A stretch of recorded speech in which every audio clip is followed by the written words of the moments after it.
Dry fruits শেষ হয়ে গেছে আমার। ড্রাই ফ্রুটসের মধ্যে আমি কাজু, খেজুর আর আমন্ডটাই খাই।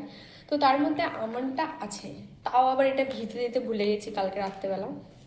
তো এখন ভাবছি দিয়ে দেবো, ততক্ষণে কিছু কাজ করবো, ততক্ষণে একটু ভিজেও যাবে, তারপরে খেয়ে নেবো। আর সকালবেলা বেশিক্ষণ খালি পেট থাকাটাও ঠিক না, তো আমি ড্রাই ফ্রুটস খাই, তারপরে একটু জল খাই, তারপরে 2-3 ঘন্টা পর ব্রেকফাস্ট করি। বাকি তো অফিসের সময় তো সকালে উঠে এই ড্রাই ফ্রুটস খেয়ে নিই, তারপরে কাজগুলো করি, তারপরে যাওয়ার আগে ব্রেকফাস্ট করি বা অফিসে গিয়ে ব্রেকফাস্ট করি, নিয়ে যাই ব্রেকফাস্টটা।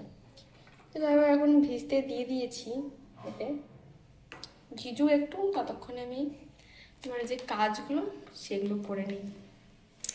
কাজ বলতে আর কি, ওই কাচাকুচি আর কিছু কাজ শেখা, মানে কিছু পড়াশুনোরই কিছু রিলেটেড।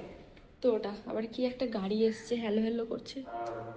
প্রত্যেক দিন রবিবার দিনে আমাদের গ্রামে যেরকম আসতো, গ্রামের দিকে ওই ঝুড়ি ঝুড়ি টুড়ি বিক্রি করা সেরকম লোক আসে আর সবার ঘুম ভাঙিয়ে দেয়। ঠিক আছে, তো সকাল 7টাতেই চলে এসছে। প্রিয়াঙ্কাদির একবার ঘুম ভাঙবে, দিয়ে আবার একটু করে ঠিক ঘুমিয়ে যাবে করতে করতে। কারণ রবিবার দিনে সবাই একটু লেটেই ওঠে, আমিও লেটেই উঠি। আজকে একটু তাড়াতাড়ি উঠেছি। চলো এটা ভিজতে দিয়ে দিই, অতক্ষণে কিছু কাজ, আমার যে কাজ আছে সেগুলো করে নিই, তারপরে আবার কাচাকুচি আছে, আজকে ছাদে মেলে আসবো কাপড়গুলো। চলো তাহলে, গুড মর্নিং অ্যান্ড টাটা।